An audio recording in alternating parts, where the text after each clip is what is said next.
Hello guys, third ബേസിൻ്റെ പുതിയ വീഡിയോയിലേക്ക് എല്ലാവർക്കും സ്വാഗതം. എൻ്റെ പേര് അഭിരാമി. നമ്മൾ ഇന്ന് മുതൽ വ്ളോഗ് സ്റ്റാർട്ട് ചെയ്യുകയാണ്. നമ്മുടെ ഫസ്റ്റ് ഓർഡർ ഇന്ന് പ്ലേസ് ആയിട്ടുണ്ട്.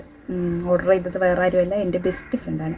ഇപ്പോൾ ത്രെഡ് ബൈ ആഴ്ച തുടങ്ങിയപ്പോൾ തൊട്ട് എൻ്റെ ഒരു ആഗ്രഹമായിരുന്നു ഫസ്റ്റ് ഓർഡർ അത് കുറച്ച് ദൂരെയാണെങ്കിൽ പോലും നേരിട്ട് കൊണ്ട് കൊടുക്കണം എന്നുള്ളത്. അപ്പോൾ നമ്മളത് നേരിട്ട് കൊണ്ട് കൊടുക്കുന്നതാണ് ഇന്നത്തെ വ്ളോഗ്. ഞാൻ ഒറ്റക്കല്ല പോണത്, കുട്ടുമുണ്ട്, സുലുമുണ്ട്. കൊടുത്തിട്ട് വരാം. ആദ്യം ഞങ്ങൾ ഓർഡർ പാക്കിങ്ങാണ് പരിപാടി. ഫസ്റ്റ് ഓർഡർ വന്ന പുറകെ സെക്കൻഡ് ഓർഡറും കൂടെ ഞങ്ങൾക്ക് വന്നു. അത് നമുക്ക് ഈ കൂട്ടത്തിൽ തന്നെ പാക്ക് ചെയ്യാം. ഫസ്റ്റ് ഓർഡർ ആയതുകൊണ്ട് കോംപ്ലിമെൻ്ററി ആയിട്ട് ഞങ്ങൾ കമ്മൽ സെറ്റൊക്കെ ഗിഫ്റ്റായിട്ട് വയ്ക്കുന്നുണ്ട്. ആദ്യത്തെ ഓർഡറിന് മാത്രമല്ല കേട്ടോ, ആദ്യത്തെ 10 ഓർഡറുകൾക്ക് മുകളിൽ ഞങ്ങൾ ഈ ചെറിയ ഗിഫ്റ്റ് പ്രൊവൈഡ് ചെയ്യുന്നുണ്ട്. ഇതാണ് കേട്ടോ ഫസ്റ്റ് ഓർഡർ. സുലുവാണ് പാക്ക് ചെയ്യുന്നത്. ട്രാൻസ്പെറൻറ്റ് കവറിലാണ് ആദ്യം ഞങ്ങൾ പാക്ക് ചെയ്യുന്നത്. രണ്ടും നല്ല ക്വാളിറ്റിയുള്ള കുർത്തിയാണ് കേട്ടോ. ബനാറസ് ടൈപ്പ് സിൽക്കിൽ 3/4 സ്ലീവിൽ ലൈനിങ്ങോട് കൂടെ വരുന്നതാണ് ആദ്യത്തെ കുർത്തി. അധികം വർക്കൊന്നും ഇഷ്ടപ്പെടാത്തവർക്ക് ഒരു പെർഫെക്റ്റ് ചോയ്സ് ആയിരിക്കും. അഫോർഡബിൾ റേറ്റ് ഒരു പ്രീമിയം ലുക്കാണ് തരുന്നത്. എൻ്റെ ഫ്രണ്ടിന് വേണ്ടി ഓർഡർ ചെയ്തതാണെന്ന് ഞാൻ പറഞ്ഞില്ലായിരുന്നു. പക്ഷേ അവളുടെ സൈസിലുള്ളത് കിട്ടാഞ്ഞതുകൊണ്ട് ഇപ്പോൾ അവളുടെ അമ്മയ്ക്ക് വേണ്ടിയാണ് ഓർഡർ ചെയ്തിരിക്കുന്നത്. ആദ്യത്തെ ഓർഡർ ആയതുകൊണ്ട് ഞങ്ങൾ തന്നെയാണ് അഡ്രസ്സും കാര്യങ്ങളും ഒക്കെ എഴുതുന്നത്. അങ്ങനെ അഡ്രസ്സും ഒക്കെ എഴുതി അത് പാക്കിംഗ് കവറിലാക്കി അങ്ങനെ അത് സെറ്റാക്കി. ഇനിയുള്ളത് രണ്ടാമത്തെ ഓർഡറാണ്. അത് കൊറിയർ ചെയ്യാനുള്ളതാണ്. അത് തിരുവനന്തപുരത്തേക്കാണ് അയക്കേണ്ടത്. അത് സുലുവിൻ്റെ ഒരു റിലേറ്റീവാണ് ഓർഡർ ചെയ്തിരിക്കുന്നത്. കസവ് മെറ്റീരിയലിൽ V-നെക്കിൽ സ്കാറ്റേഡ് ബീഡ്സ് വർക്ക് വരുന്ന കോട്ടൺ ലൈനിങ്ങോട് കൂടിയുള്ള ഒരു ബ്യൂട്ടിഫുൾ കുർത്തിയാണ് അത്. അങ്ങനെ സെക്കൻഡ് ഓർഡറും കൂടെ പാക്ക് ചെയ്തിട്ടുണ്ട്. അങ്ങനെ രണ്ടും പാക്ക് ചെയ്ത് സെറ്റാക്കി. പിന്നെ ഞാനും കുട്ടുവും റെഡി ആയിട്ട് ഇറങ്ങി. ബസ്സിലാണ് ഇപ്പോൾ അവളുടെ വീട്ടിലേക്ക് പോകുന്നത്. കുട്ടുവിന് ഇങ്ങനെ എവിടെയെങ്കിലുമൊക്കെ കൊണ്ടുപോകണം ഭയങ്കര ഇഷ്ടമാണ്. അവന് പിന്നെ നടക്കാൻ മടിയാന്ന് പറഞ്ഞുകൊണ്ട് ഞാൻ എടുത്തുകൊണ്ടാണ് പോയത്. അങ്ങനെ എനിക്ക് ഉമ്മയൊക്കെ തന്നു. വേറൊന്നും കൊണ്ടുമില്ല, കൊണ്ടുപോയ സന്തോഷത്തിന്. അങ്ങനെ ബസ് സ്റ്റോപ്പിലെത്തി. ചെറുക്കനാണെങ്കിൽ എക്സ്പ്രഷൻസ് ഇട്ടുകൊണ്ടിരിക്കുക വീഡിയോ എടുത്തുകൊണ്ടിരിക്കുമ്പോൾ.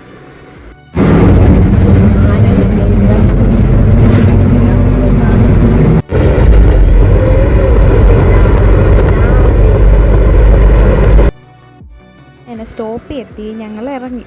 പക്ഷേ സുലു വന്നില്ലായിരുന്നു. അവളോട് ഞങ്ങളുടെ ബസ്സിൽ കയറാൻ പറഞ്ഞിട്ട് അവൾക്ക് കിട്ടിയില്ല. പിന്നെ കുറച്ച് നേരം അവളെയും നോക്കി ഞാനും കുട്ടും കൂടെ സ്റ്റോപ്പിൽ നിന്ന്. അപ്പോൾ അത് കഴിഞ്ഞിട്ടൊരു ബസ് വന്നു. ഭാഗ്യത്തിന് അതിൽ അവളുണ്ടായിരുന്നു. ഞാനും എൻ്റെ ഫ്രണ്ടും കൂടെ കണ്ടിട്ട് തന്നെ ഇപ്പോൾ ഒരു 5-6 വർഷമാകുന്നു. ഇത്ര ഇയേഴ്സായിട്ട് ഞാനിങ്ങോട്ട് വരാത്തത് കൊണ്ട് വഴിയൊക്കെ ഞാൻ മറന്നു. അവളാണെങ്കിൽ കല്യാണവും കഴിഞ്ഞ് അവളുടെ ഹസ്ബൻഡിൻ്റെ വീട്ടിലുമാണ്. ഇന്ന് ഞാൻ വരുമെന്ന് പറഞ്ഞുകൊണ്ടാണ് അവൾ വീട്ടിലോട്ട് വന്നത്. അവിടെ ചെന്നതും നയാൻകുട്ടന് ഭയങ്കര സന്തോഷം. അവളുടെ അനിയത്തിയും ഉണ്ടായിരുന്നു. എന്നിട്ട് ഞങ്ങൾ 3 പേരും കൂടെ ഡ്രസ്സൊക്കെ അവൾക്ക് കൊടുത്തു. അവൾ അപ്പം തന്നെ പൊട്ടിച്ചു നോക്കി. അവളാണ് എന്നെ ചീത്ത പറയുന്നുമുണ്ട് വീഡിയോ എടുക്കുന്നതിന്. ഡ്രസ്സൊക്കെ അവൾക്ക് ശരിക്കും ഇഷ്ടപ്പെട്ട്. കോംപ്ലിമെൻ്ററി ആയിട്ട് വെച്ച കമ്മലും അവൾക്ക് ശരിക്കും ഇഷ്ടമായി. കുട്ടും നയാനും ആണെങ്കിൽ അതിൻ്റെ ഇടക്കൂടെ കിടന്ന് ഓടിക്കളിക്കുമായിരുന്നു. അവർ ശരിക്കും കമ്പനിയായി കേട്ടോ. അപ്പോഴാണ് ഓർത്ത് ഒരു റീൽ എടുത്തേക്കാന്ന്. അങ്ങനെ ഞാൻ ഡ്രസ്സൊക്കെ ചേഞ്ച് ചെയ്ത് റെഡിയായി. ഓണം കളക്ഷന്റെ പുതിയൊരു സീരീസ് സ്റ്റാർട്ട് ചെയ്യുവാണ്. ഇതാണ് എൻ്റെ ഔട്ട്ഫിറ്റ്. ഈ ഡ്രസ്സ് XL സൈസായിരുന്നു. എനിക്ക് ശരിക്കും ലൂസായിരുന്നു. പിന്നെ ഞാൻ പുറകിൽ ക്ലിപ്പും ഒക്കെ വെച്ച് അഡ്ജസ്റ്റ് ചെയ്ത് എന്നിട്ട് റീലൊക്കെ എടുത്ത് പിന്നെ കുറച്ച് ഫോട്ടോസൊക്കെ എടുത്ത്.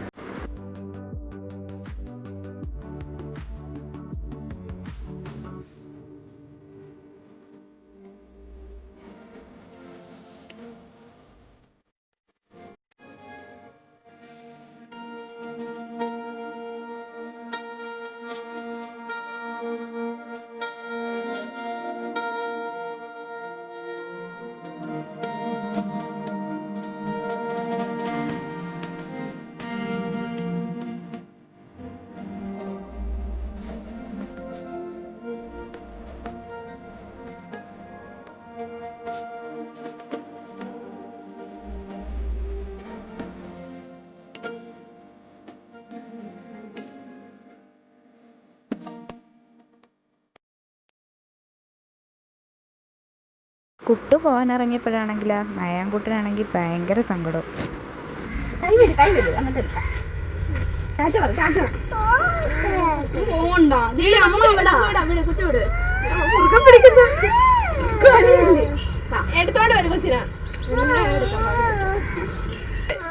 വേറെ ദിവസം വന്നാ പോരെ കുട്ടുവിനെ കൊണ്ട്.